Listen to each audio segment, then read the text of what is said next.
Hello everyone, Jack here, and today I'm going to be talking to you about virtual reality, in particular the Valve HTC Vive virtual reality headset, which I was lucky enough to actually try at Gamescom last week, and I was just absolutely blown away by it. And VR isn't something that I've really cared much about in the past. Like, I think it's been a bit of a gimmick up until now, but after trying out this product, the direction that Valve and HTC are going is like the future for virtual reality. And VR in the past has come and gone. Like, it was around like in the late 80s, early 90s, and it went away.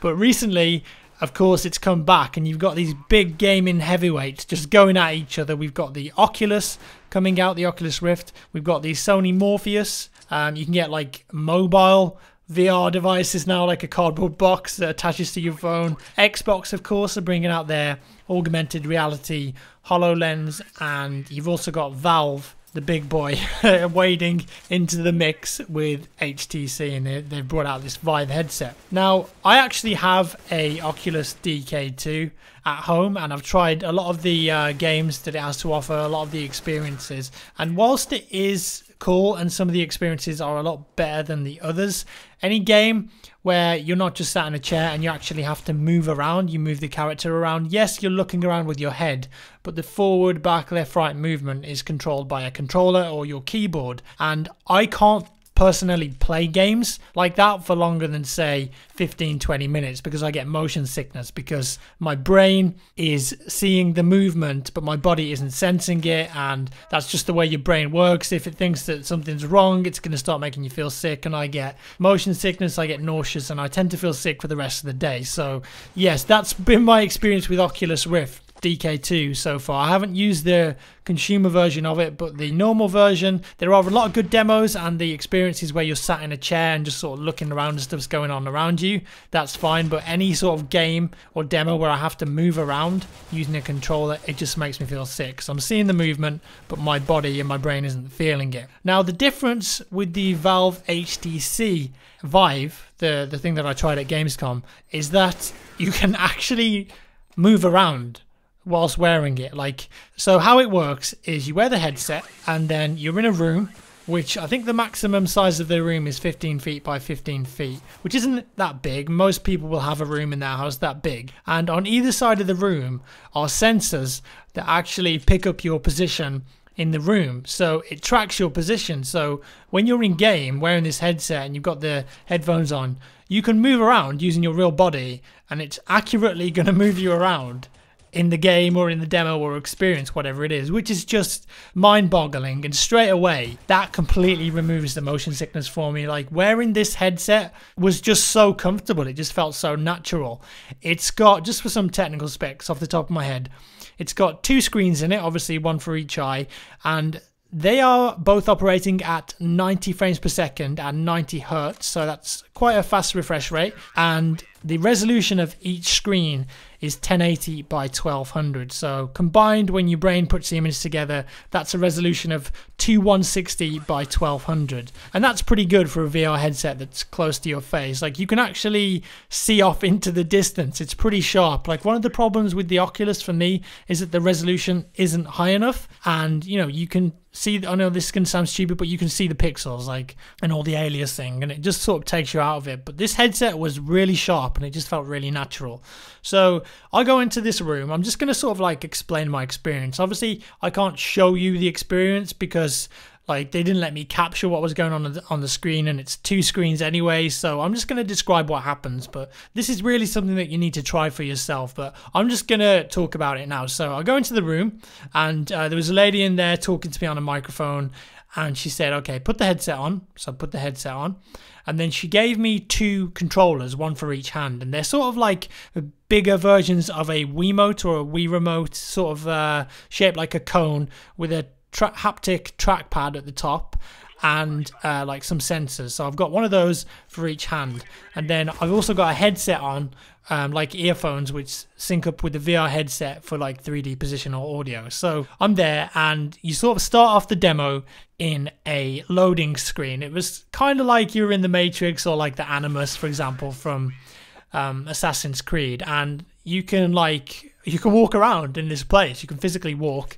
and around you, surrounding you, are like lots of different demos. And she was like, okay, we're gonna do a few demos. So I'm like, great. First off, she says, right, I need you to just get like acclimatized with the controls. So she says, lift your right hand up, and I lift my right hand up, and then I can see like a digital version of the controller I'm holding in my hand. And on it is like the circle pad and the trigger. And she's like, okay, now look at your left hand. And I look at my left hand, and there's like a color wheel on it. And she says, just pick a color. So I scroll around with my thumb and I pick pink. And she's like, okay, pink.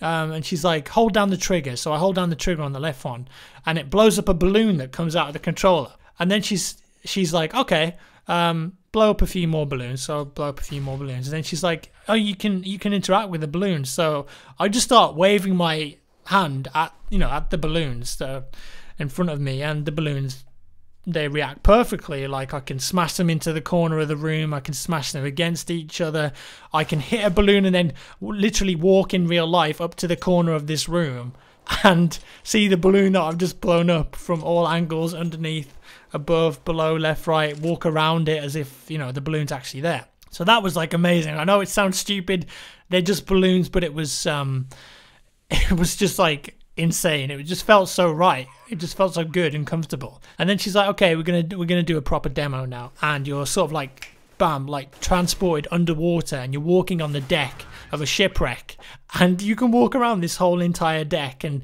if you get too close to one of the walls in real life, obviously this thing is picking up your position. It makes like a blue 3D mesh in front of you on the screen, so hey, if you walk any further, you're probably going to walk into a wall or a sofa or something, so just be careful. So when you see that, you know that it's time to turn around. And you're walking around the deck of this ship, and there's like fish swimming around you, a stingray comes up and says hi, and then this massive blue whale just like slowly comes up to you and just chills, and it's got this massive eye right in front of you, looks you in the eye, and you just feel its presence. Obviously it's not there, it's not real, but it just feels so normal. And the fact that you're walking around, you feel like you're there. You're not holding a Xbox controller, you've not got your fingers on WAS and D on the keyboard, like you're actually there in this room. And then so that demo's over, you can play around with the fish and stuff. And then the next demo was just like a black room. The room goes completely black, and there's just a light in the middle. And the lady says to me, okay, your right hand is a paintbrush. So she says, just go and paint some stuff. So you hold down the trigger and paint starts coming out. And then she's like, your left hand is like your tool palette. So you can pick the color, you can pick the brush, you can paint with rainbows, you can paint with leaves, clouds, all these different types of brushes. And you just start painting. And the cool thing about it is that you're painting in 3D space. So you can draw like a picture of someone's face or a cat or a dog, and then walk around it, and then draw something on the side of it, and it's like all these crazy neon lights all around you and sparks and effects. It was crazy. I mean, I've never like taken any hallucinogenic drugs or anything, but it was just like this crazy colorful trip with which you could control yourself. You could paint all these colors in 3D space and walk around the room, paint on the ceiling, on the floor underneath you, and it was just beautiful. Like, it was just really calming and chilling. And then the next demo, which was the Portal demo, which again, I don't have footage of this, but it is available on YouTube. You can see this for yourself if you want. Obviously, you're not going to see it in virtual reality because you're watching it on your screen, but you can go and watch the demo in 2D. And it puts you in Aperture Science, which is the facility that you play in the Portal games. And you're there in a room, and you've got like GLaDOS speaking to you, and she's like, oh, welcome to Aperture Science. I'm going to need you to do a few things. So she says, okay, can you walk up to one of the drawers in the corner of the room and open one of them? So you literally walk in real life over to this wall where there's 3 drawers, and you put your hands up to each handle, hold the trigger, pull the drawer out, and there's like a piece of moldy cake inside. And then she's like, no, that's the wrong drawer.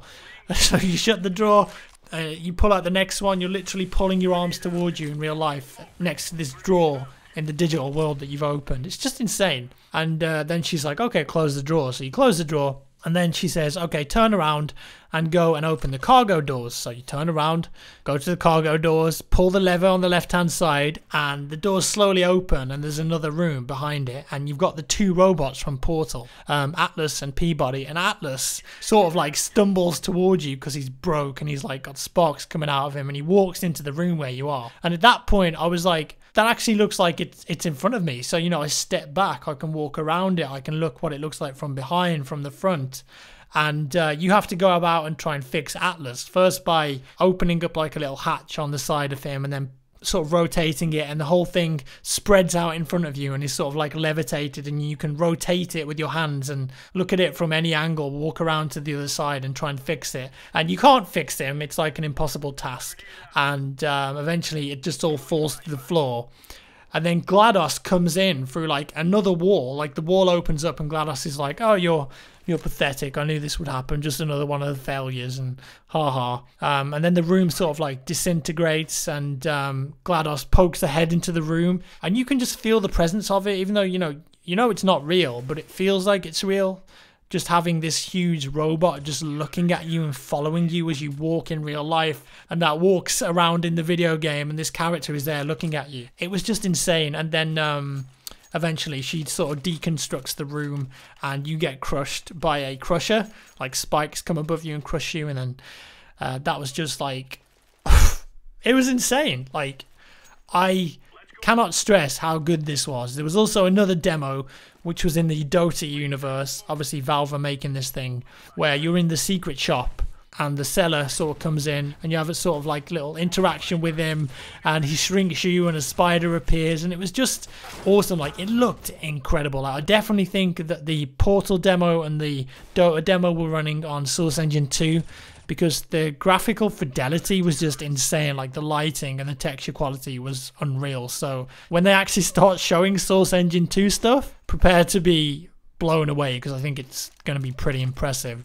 So yeah, the demo ends and she takes the headset off, and then I'm back in the real world, and it was just like incredible, really. I'd begun to sort of rubbish VR as a technology, and I thought, well, all these companies are doing it, but it's just a bit gimmicky. But I really think the Valve HTC one, the Vive, just the fact that you can walk around in real life and it tracks your position, it takes away the motion sickness. There's no input lag on it. You can turn your head, you can move your body, and it just acts completely right. Like, it just feels so natural and normal. You feel like you're there in that experience. I really believe that is the future of VR, especially for video games. Like, having a experience rather than like a game completely based around VR, because obviously if you're in a 15 feet by 15 feet room, that would be kind of a boring video game if it all took place in one room, unless it was like a 2-hour experience or something and the room changes and it's like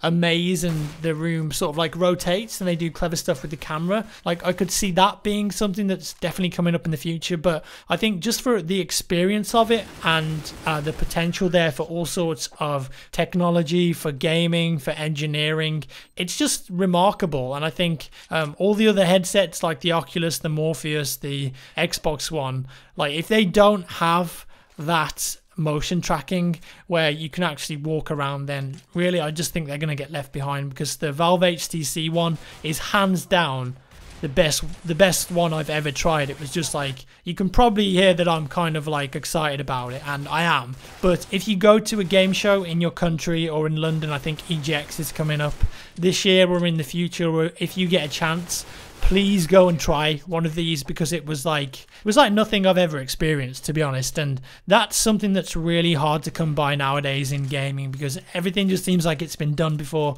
But this was really something unique, and I implore you, if you get the chance to try it, queue up for 3 or 4 hours to try it, because it is worth it. For those 20 minutes that you're in there, it is totally worth it. And I am definitely going to be picking one of these up when they're released. I don't know when they're coming out as a consumer product, probably sometime next year, but when they do, I'm going to get one, and it's going to be awesome. Like, I'm really looking forward to it.